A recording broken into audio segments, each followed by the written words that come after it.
including state symbols to represent chemical reactions referred to in the syllabus. We're looking at CSEC syllabus. This is chapter 4 on elements and compounds. So first of all, what is an element exactly? An element is a substance which cannot be broken down into any simpler substances by chemical means.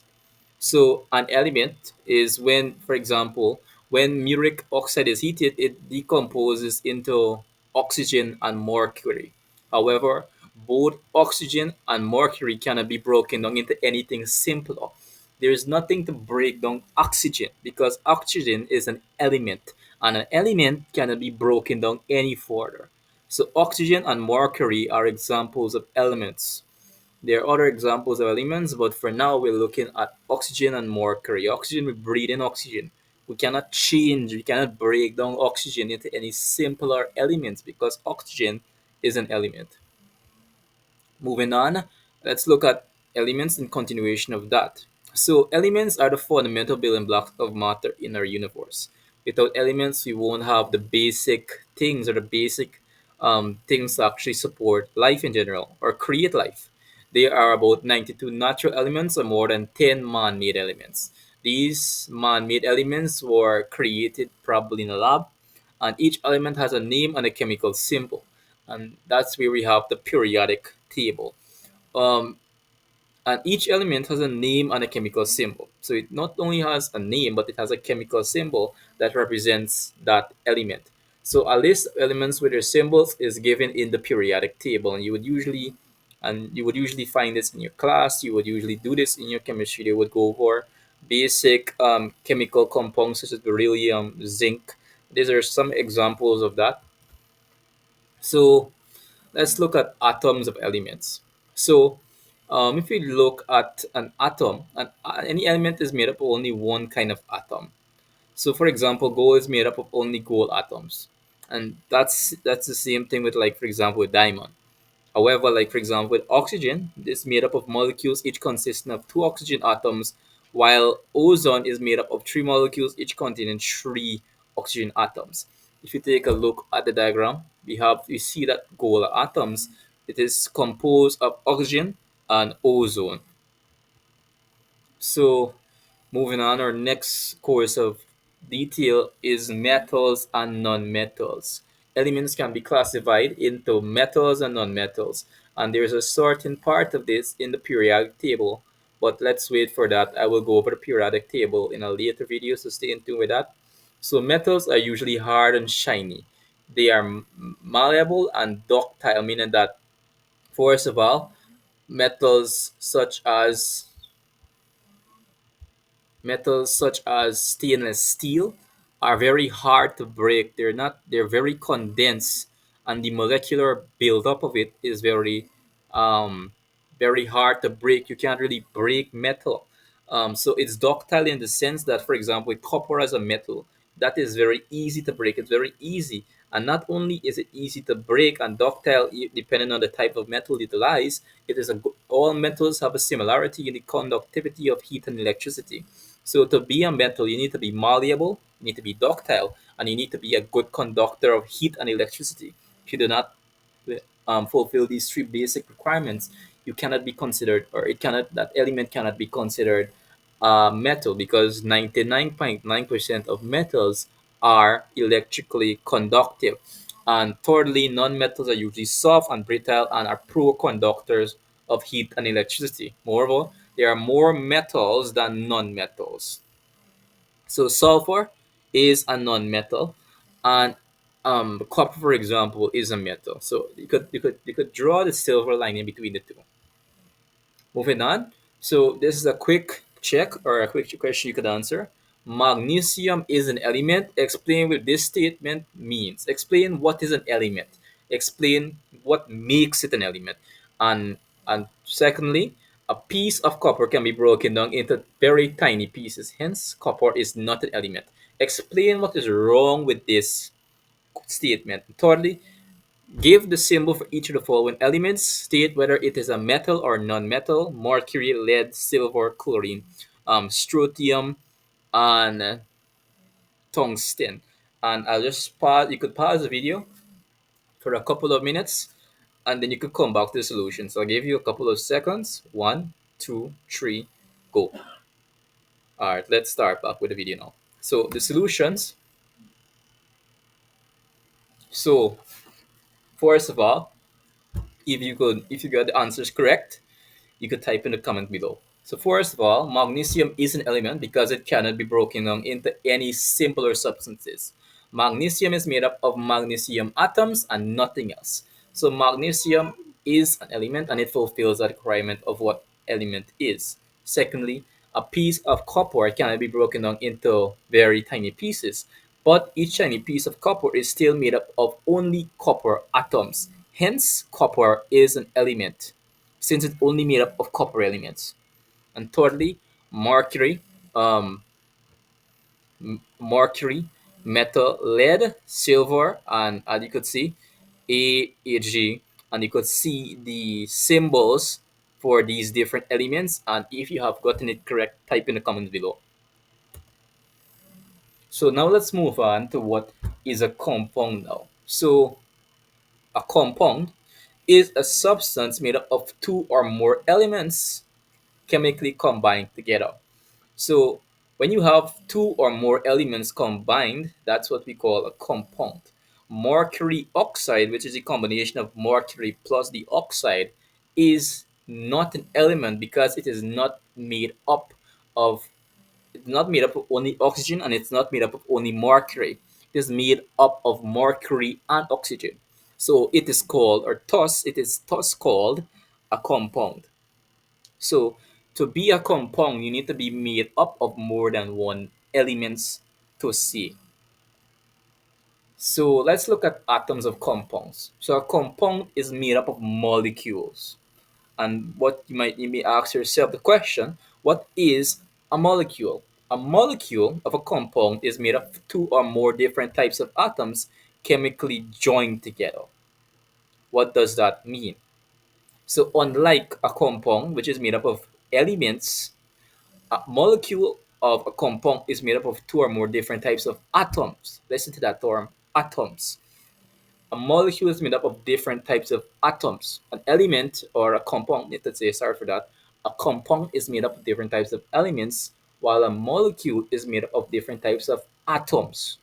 So atoms, or sorry for that, um, so a molecule is made up of different types of atoms, while a compound is made up of different types of elements. So there's a differentiation between that.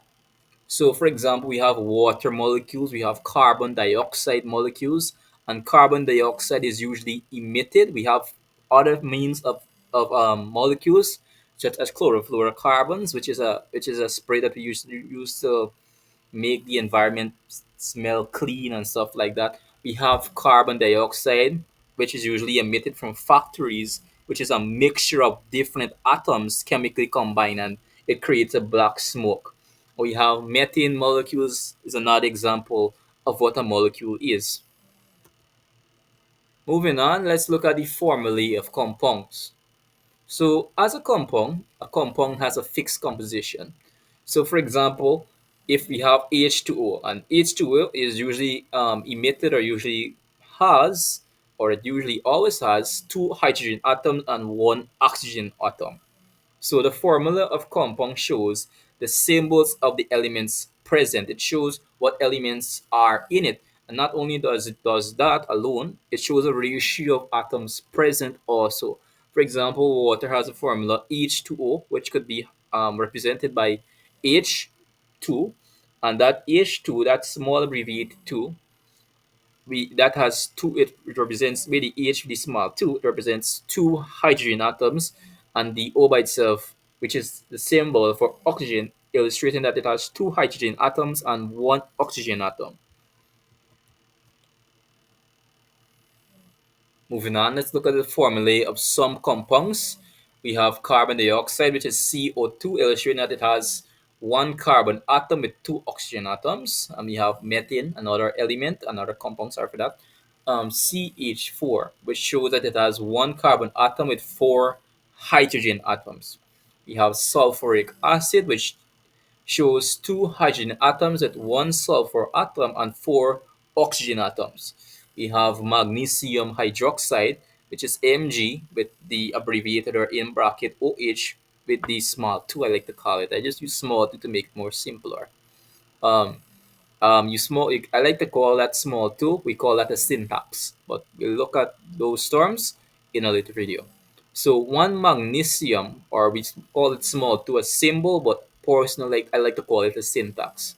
So one magnesium atom with two oxygen atoms and two hydrogen atoms. So when we use that term abbreviated in it, when we use that OH and we use that small 2 outside of it, outside the bracket, it shows that both of these oxygen and hydrogen as two atoms in place. So moving on, we have the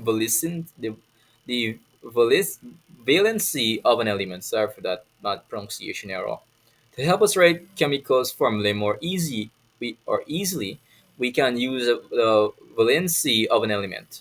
The valency of an element can be treated as the combining power of an element.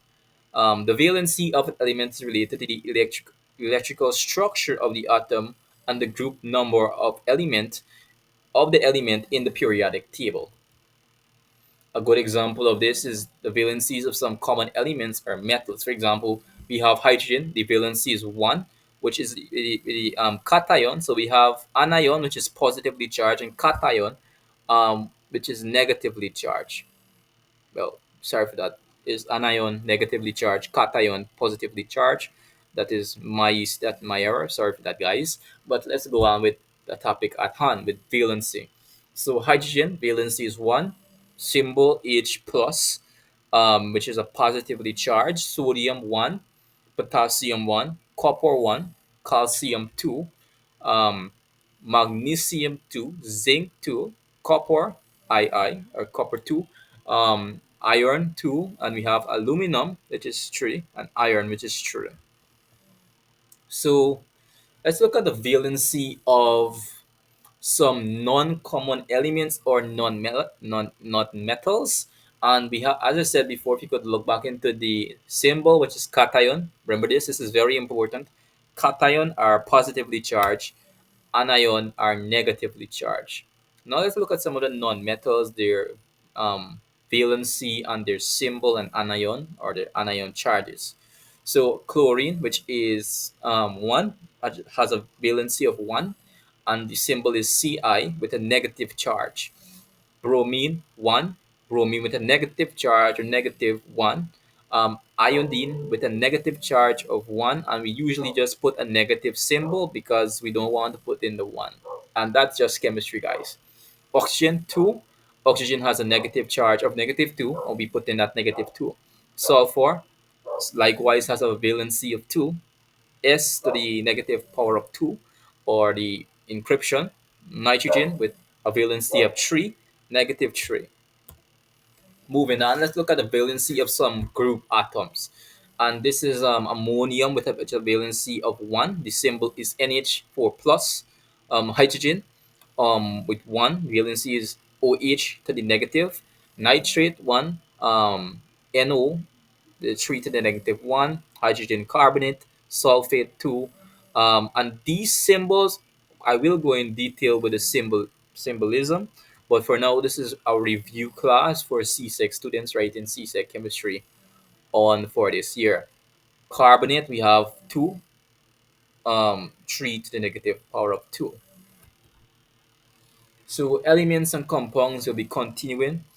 Metals or cations can react with non-metals or anions.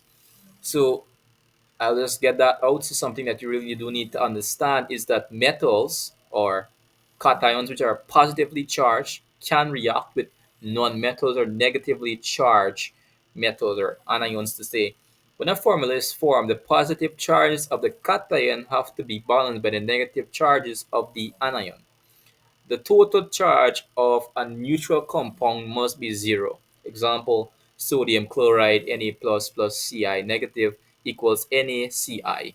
So both the negative and positive charges have cancelled out each other in that case. if you could look at chemical compound, Na plus the Ci negative equals the NaCi. And if you're doing maths, we know that two negative charge create a positive, and when a positive and negative charge comes into play, it creates a neutralization point. So you don't see it, but it's there. We have the copper II oxide, which is the Cu 2 plus the O2 negative creates a new element in itself, which is MgO. So another example of this is magnesium chloride. So if you could look at that, we have Mg2 plus the Ci negative times the 2.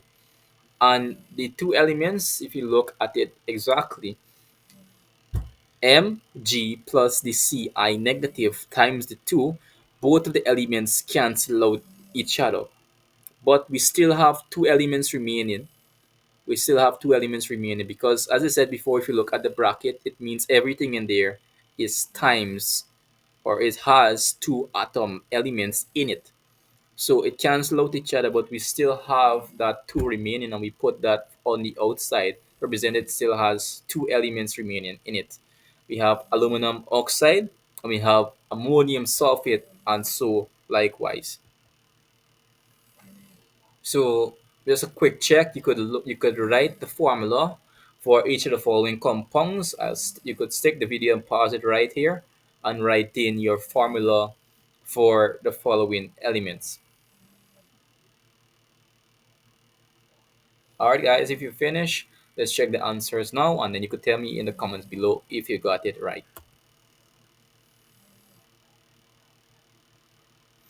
So that is the formula for, or the formulae, I like to call it, for the solutions of the quick check tree, or the questions under that branch. So if you have gotten all right, tell me in the comments below. I really do appreciate the support, guys. Moving on, let's look at writing chemical equations. So writing chemical equations is not difficult. So usually when we hear writing chemical equations, we say it's difficult, it is hard, it is not hard, it is not difficult. So word equation, we have mercury plus oxygen, which is the reactants, and then we have mercury oxide, which is the creation of a new product. So a chemical equation tells us what chemical changes take place during a reaction. It tells us what the reactants, which are the things that react, in this case mercury plus oxygen, and what the products, things that are formed, are. A chemical equation must be balanced. What does balance mean? This means that the total number and types of atoms on the right side of the equation must be equal to those on the left side of the equation. This is because atoms cannot be created or destroyed. Atoms are permanent, they do not change, they are there all the time. So let's look at writing chemical equations. We'll do a step-by-step process. So we have mercury plus oxygen, the same example, equal mercury oxide, but how do we get to that point? So step one, write down the chemical formula for each reactant and product. For example, we have Ag plus the O2 equals MgO. So first of all, the first thing that you need to do is count the number of atoms on each side of the equation. So on the left side, we have one Hg atom plus two O atoms. So on the right side, we have one Hg atom plus one O atom. So, or one oxygen atom, or two oxygen atoms in this case. How do we balance that? So on the left side, we have one Hg atom, and we have two oxygen atoms on the left side. How do we balance that off? Let's go into the third step now. So you need to make it even. So to make it even, we put um Ag plus the O2, we have 2HgO on the left side. So to balance the equation, add 2 in front of the AgO, and again count the number of atoms on both sides of the equation. So if you look at it, the equation is still not balanced because the left side has one less mercury atom. Right guys, hopefully you're following along. So The equation is not yet balanced. If you look at both sides of the equation, the equation is not balanced because on the right side, if you look at it on the right side, it still has one less oxygen atom. And on the left side, one less mercury atom. So it's still not balanced. And that now takes us to the fourth step. The balance equation at 2 in front of the Hg. And again, count the number of atoms on both sides of the equation. So if you look at it now, on the left side, we have two Ag atoms plus two O2 two oxygen atoms, and we have two Ag atoms plus two oxygen atoms. So now it is balanced. It is balanced now from the initial equation. So the equation is now correctly balanced. Since we have two hydrogen Hg at, or we actually now have a balanced equation, because not only do we have two oxygen atoms on both sides, but we also have two Hg atoms, I like to call it, on both sides. So now the equation is correctly balanced. You could count the number of elements on both sides and you will see that it is correct. And when we utilize this 2 here, you could look right down at the bottom below. This 2 represents the two Hg atoms and the two oxygen atoms also. So everything here has 2. So 2 Hg plus the two oxygen atoms. So that fulfills the balance equation. So this equation is now correctly balanced. So first of all, let's look at one of the most important fundamental concept, which is state symbols in chemical equations. So the state symbols tells us the physical states of the reactants and products in a chemical reaction. For example, we have S, which is the solid state, I, or the L, which is the liquid state. Sorry for that, it's not I, it's L. We have G, which is the gaseous state, and we have AQ, which is very, very popular, I like to say, the aqueous state or solutions in water. So, write a balanced chemical equation with state symbols for the reaction between dilute hydrochloric acid and limestone chips calcium carbonate. So, if you look at this equation is not yet balanced. It is balanced, but I like to keep that for now. So this is an example. I will not work it out. It's just an example so you guys could ponder about it a little bit. And now this is the fun part for you. I'll stick the video. Balance the following chemical equations by writing numbers in the blank spaces provided. The number can be differentiated for you, but work with instinct. You guys have done this before. Just continue doing the great work. So you could pause the video for a quick couple of minutes. You could work it out, and I'll just count to 1, 2, 3 if you have finished it. Now let's move on to the solutions. So this is the solutions for it. You just had to actually write in the solutions, the products of the reactants. And if you have gotten all of it correct, tell me in the comments below.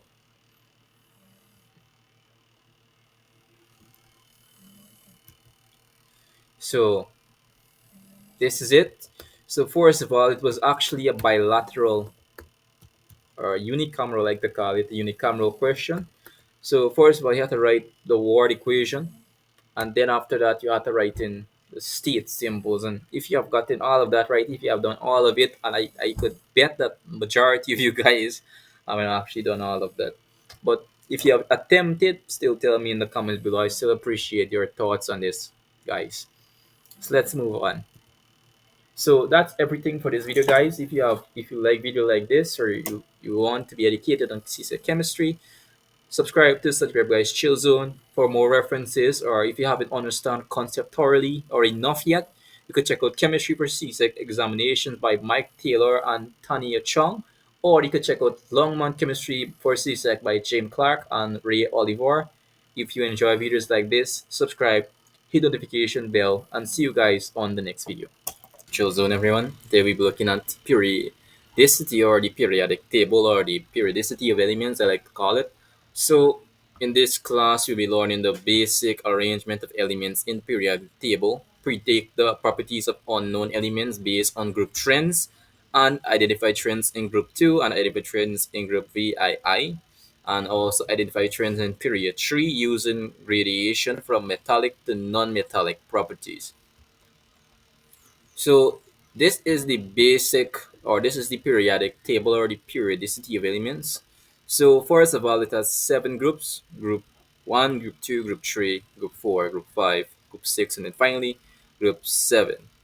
So there are 7 horizontal rows called periods, right? The elements are arranged in orders of increase in proton atomic number. So as the protonic number increases, it goes down, right? So that's called period. The so going horizontally, that is the periods. Um, but vertically we call that groups. So the vertical arrangement are called groups. So there are 7 vertical columns called groups. As I said before, there's 7, but the transitional elements in the middle, they're not definitive to groups. We call those transitional elements. So group 1, 2, 3, 4, 5, 6, 7, and 0. 0 are considered to be noble gases, and we'll go into that. But something that you need to know about term noble. Noble means they're upstanding. They don't really want to react, or they don't really want to react with anything else but themselves. That's why we call those noble or noble gases. This or there is a block of elements in the middle of the periodic table called the transition elements. So there are 7 columns called groups. There are eight. Sorry for that. There are eight in total, 1 to 7 inclusive of this of group or the group 0 or the noble groups. They have 8 groups in total. So let's look at the grouping number and properties. The group number is related to the number of electrons in the outermost shell, the valence shell. So we have lithium, and that is consistent. If you look at it, um, if you look out the outermost side of the shell, there is 1 electron in group 1. Group 2, there's 2 electrons. In group 3, there are 3 electrons. In group 4, there are 4, and in group 5, and so on. So in group 8, in group 7 there would be 7 electrons. If you could predict it, because that's what we want to understand, predicting the amount of electrons configuration that are within an element based on their group name and their group properties. So elements in group 1 have 1 outermost electron, elements in group 2 have 2 outermost electrons, and so on. The outer valence electrons take part in chemical reactions and are therefore responsible for the chemical properties of the elements. So let's look at group number and properties continuation again. So since elements in the same group have the same number of valence electrons, they exhibit similar chemical properties. For example, elements in group 0, noble gases as I said before, have a filled outer shell of 8 electrons except for helium, which has 2. Since they do have 8 electrons, they are stable. So they don't really have to react with anything else to become stable. Noble gases don't really react. This complete outer shell of electrons make the atom very stable, and hence group 0 electrons are all chemically unreactive or inert since they're stable. They don't really have to react, and it would be even more difficult for them to react due to that stability also. Let's look at group number and ionic charge. So elements in the same group have the same number of valence electrons. Hence, they form ions with the same charge. So the group number is related. The group number is related to the ionic charge in the following manner. If you look at group number ionic charge in the first group, which is I, we have +1, I positive 2, I positive 3, IV plus 4, V negative 3, and it goes down the ladder. VI negative 2, VII negative 1, and then finally group 0, which has a charge of 0, which is a neutralizational charge. We went over that in our last class. We showed that when two positive and negative come together, it forms a neutralizational point, which actually neutralizes it, which causes a neutral reaction, which is equivalent to 0. Moving on, let's look at the period number and electronic shells or electron shells. The period number is related to the number of electron shells in the atom.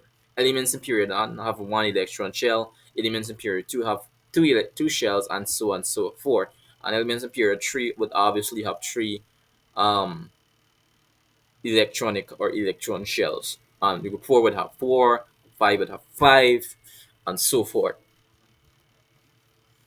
So on the periodic table, there are also metals to non-metals. So non-metals inclusive of all on the right hand side. As we go across a period from left to right, the elements change from metals to metalloids and then to non-metals.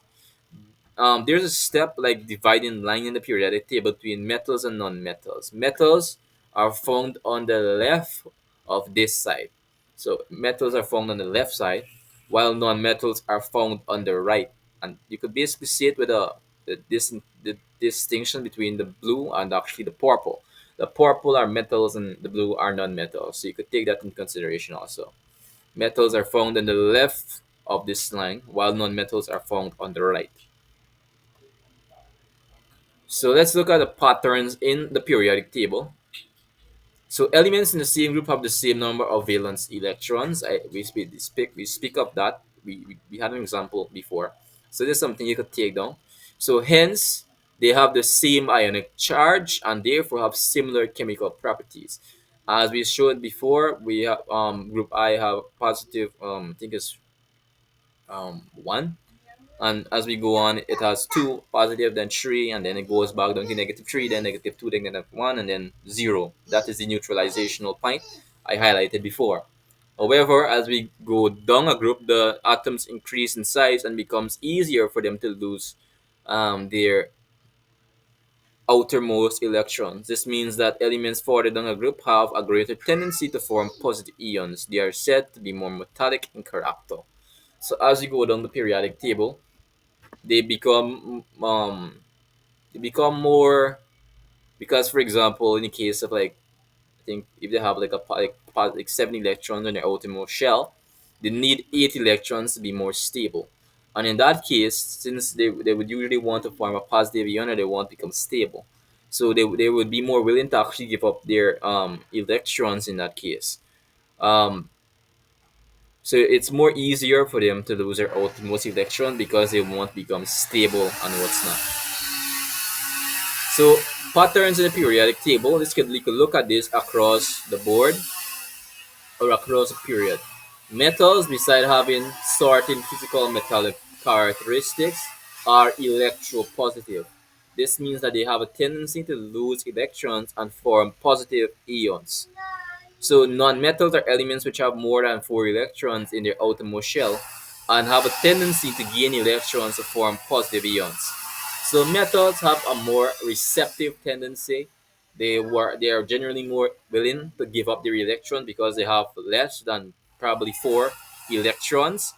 However, nonmetals have more than 4 electrons and are more willing to give up and are more receptive to receiving electrons rather than giving it up.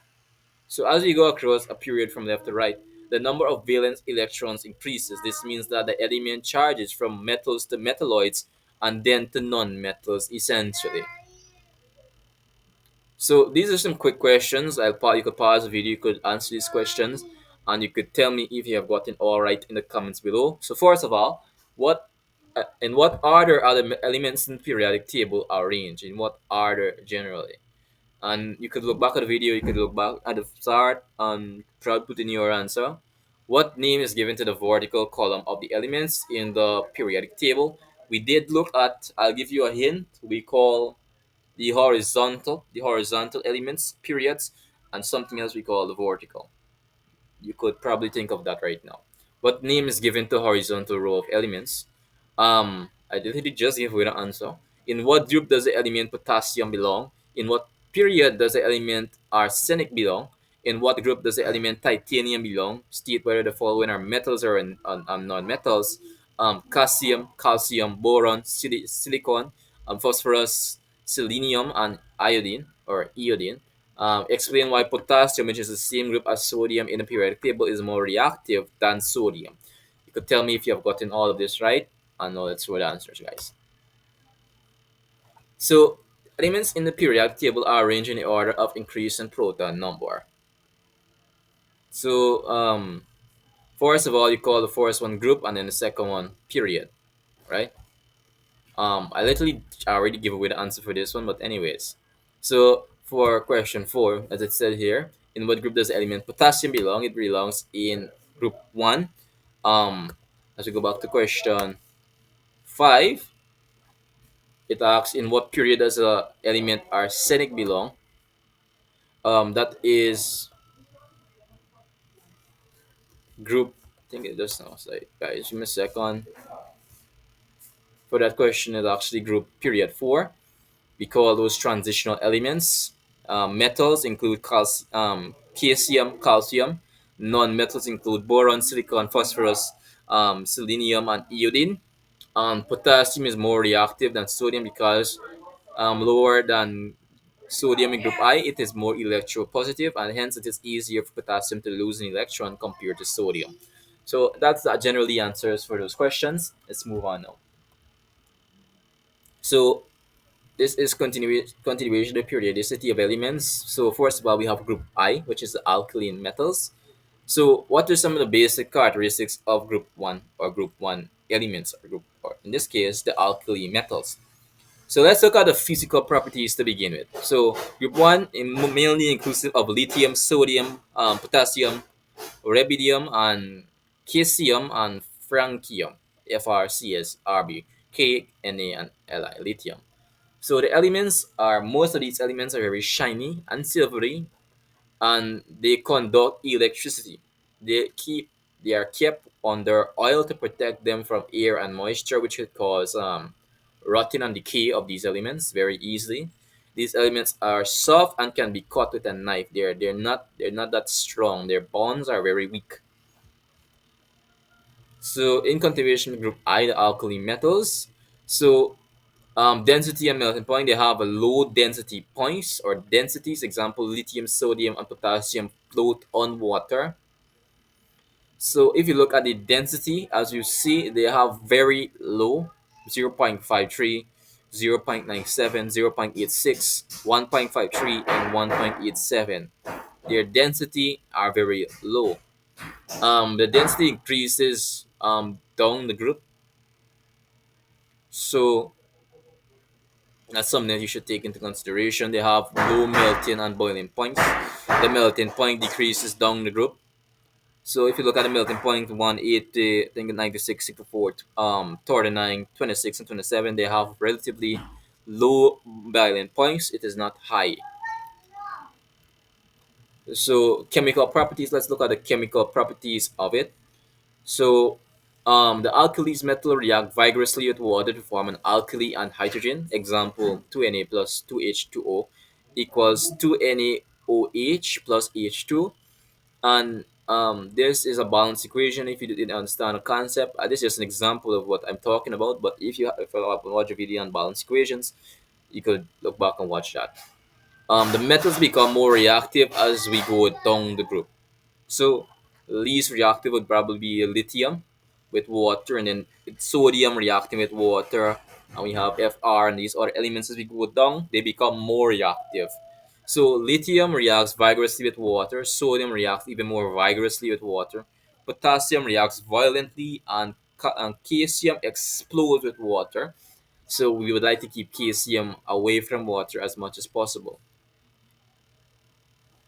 So in continuation of the alkali metals, as we said before, as we go down, we go from least reactive to most reactive. So lithium, um, probably a little thing reactive, and then sodium more reactive, potassium um, vigorous, and then rubidium, and then calcium, as we said, explodes. And we don't even want to know what's happening with francium. That's just the danger zone. That's the hazardous zone. So the alkali metals react with elements in group VII, which is the halogons, to form salts that are white in color. So example, 2Na plus Ci, 2 equals 2NaCi, right? So that's that. So the reactivity of the alkali metals increases down the group. So let's look at the physical properties of the VII, the halogons. So the elements have very low boiling points and melting points, which increase as we go down the group. So fluorine, chlorine, bromine, iodine, and astatine, AT, are all elements of the VII, or the halogons group, um, or group 7, I suppose. Fluorine and chlorine are gases, bromine is a liquid, while iodine and astatine are solids at room temperature and pressure. So, as we said before, they have relatively low boiling points. So let's look at the coloration of the halogens. The elements become darker in color as we go down the group. So we have a light color, like probably fluorine, chlorine, and then bromine and iodine and astatine are very much darker in color. So fluorine is the most, it's almost color, is almost a colorless gas. Chlorine is a greenish yellow gas. Bromine is a reddish liquid. It's kind of like a reddish. Bromine is like a reddish color. Iodine is a purple gray solid, while astatine is a dark black solid. So as I said before, we go down, the color become darker. Fluorine being the least darkest, and astatine being a dark black solid. So if you could look at the examples, fluorine is kind of like a white, chlorine, bromine, iodine, and astatine. We could see that they get substantiatively darker as we go down. So the elements are diatomic, i.e., each molecule is made up of two atoms joined by a single covalent bond. Example: fluorine, bromine, and chlorine. Atoms achieve greater stability by joining up in pairs to share electrons and achieve an octet structure. So on the back with group VII, the halogons. So let's look at the most reactive to least reactive. Fluorine being the most reactive, and astatine being the least reactive. Chlorine, bromine, iodine in that middle right there. So the halogons react with metals in group I to form white colored salts. Example: 2Na plus Br, 2 equals 2NaBr. So unlike group 1, the elements become less reactive as we go down the group. This is because the positively charged nucleus is far away from the outer shell, and it is therefore harder to attract an extra electron. Right? Moving on. This is in continuation of the VII, the halogons, which is the displacement reaction of halogons. A more reactive halogen can displace a less reactive halogen from a solution of its salt. So if you look at it, for example, when chlorine is passed into an aqueous solution of potassium iodine, iodine is displaced and the mixture turns reddish brown due to the iodine liberated. So as I said before, the more reactive fluorine, and then we have chlorine, bromine, and iodine, which can be displaced. Um, Due to the iodine liberated. So if you look at, for example, the solution between the 2Ki aqueous solution to the Ci2 gaseous solution, you can see the differentiation, or you can see the displacement in actually the reaction taking place. So we have noble gases. This is a very important gas. As I said before, these gases do not really react because they are already stable to an extent. All the elements in these groups are gases with very low boiling points. They are monatomic.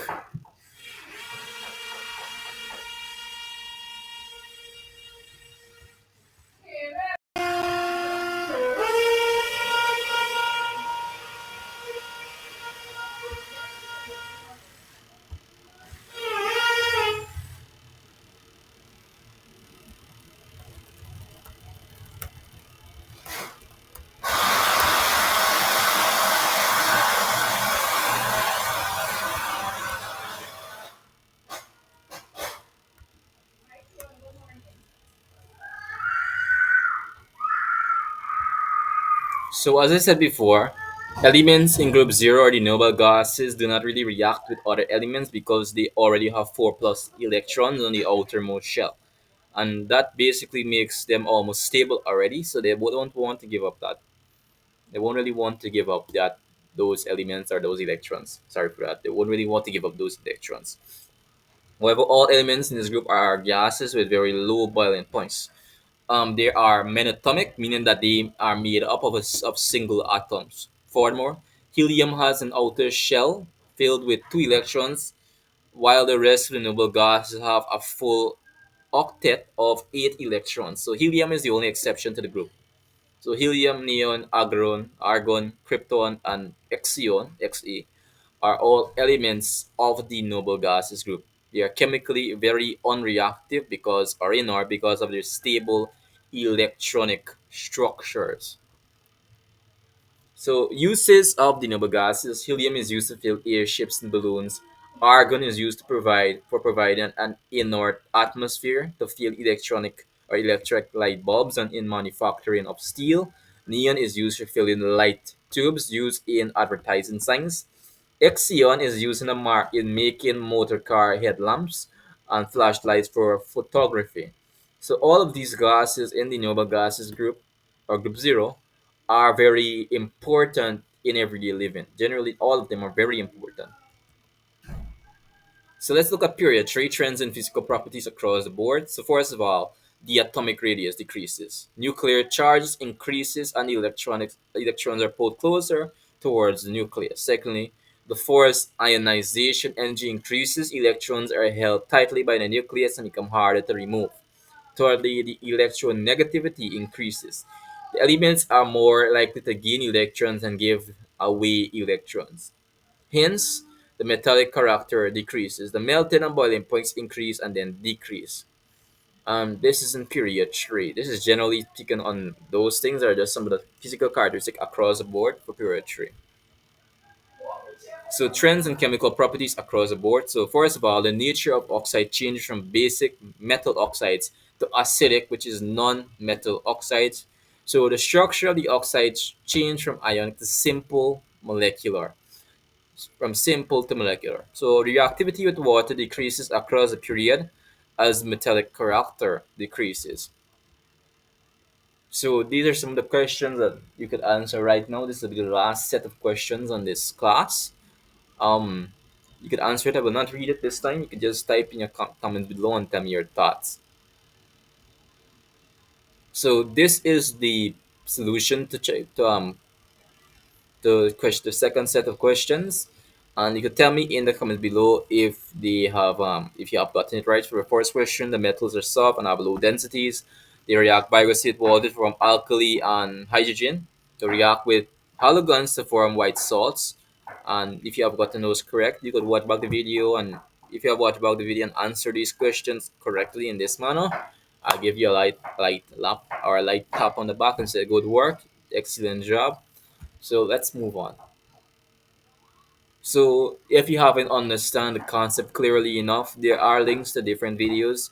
You could check out the different websites. You could check out the different videos on YouTube. There are other videos. There are a lot of videos on this. But if you haven't understood it fully, this is a link to some of the portions and some of the websites that you could check out.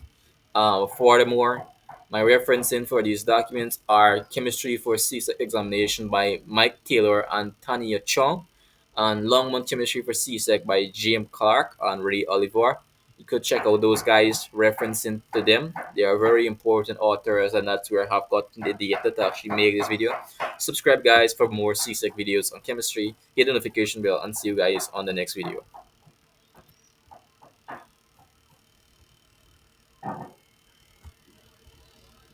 Elements in group 0 or the noble gases do not really react with other elements because they already have 4 plus electrons on the outermost shell. And that basically makes them almost stable already, so they won't want to give up that. They won't really want to give up those elements or those electrons. Sorry for that. They won't really want to give up those electrons. However, all elements in this group are gases with very low boiling points. They are monatomic, meaning that they are made up of single atoms. Furthermore, helium has an outer shell filled with two electrons, while the rest of the noble gases have a full octet of eight electrons. So helium is the only exception to the group. So helium, neon, argon, krypton, and xeon, Xe, are all elements of the noble gases group. They are chemically very unreactive because of their stable electronic structures. So uses of the noble gases: helium is used to fill airships and balloons. Argon is used to provide an inert atmosphere to fill electronic or electric light bulbs and in manufacturing of steel. Neon is used to fill in light tubes used in advertising signs. Xeon is used in making motor car headlamps and flashlights for photography. So all of these gases in the noble gases group or group zero are very important in everyday living. Generally, all of them are very important. So let's look at period three: trends in physical properties across the board. So first of all, the atomic radius decreases. Nuclear charges increases and electrons are pulled closer towards the nucleus. Secondly, the force ionization energy increases. Electrons are held tightly by the nucleus and become harder to remove. Thirdly, the electronegativity increases. The elements are more likely to gain electrons and give away electrons. Hence, the metallic character decreases. The melting and boiling points increase and then decrease. This is in period three. This is generally taken on those things are just some of the physical characteristics across the board for period three. So trends and chemical properties across the board. So first of all, the nature of oxide changes from basic metal oxides to acidic, which is non-metal oxides. So the structure of the oxides change from ionic to simple molecular, from simple to molecular. So reactivity with water decreases across the period as metallic character decreases. So these are some of the questions that you could answer right now. This will be the last set of questions on this class. Um, you could answer it. I will not read it this time. You could just type in your comments below and tell me your thoughts. So this is the solution to check the second set of questions, and you could tell me in the comments below if you have gotten it right. For the first question, the metals are soft and have low densities. They react vigorously with water from alkali and hydrogen to react with halogons to form white salts. And if you have gotten those correct, you could watch back the video, and if you have watched back the video and answer these questions correctly in this manner, I'll give you a light lap or a light tap on the back and say good work, excellent job. So let's move on. So if you haven't understand the concept clearly enough, there are links to different videos.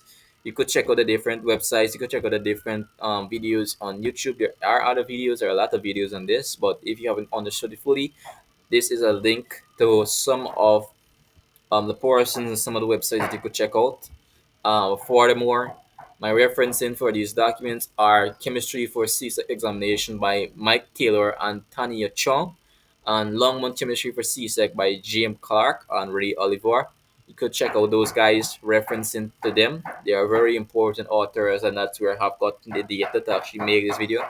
Subscribe, guys, for more CSEC videos on chemistry. Hit the notification bell, and see you guys on the next video.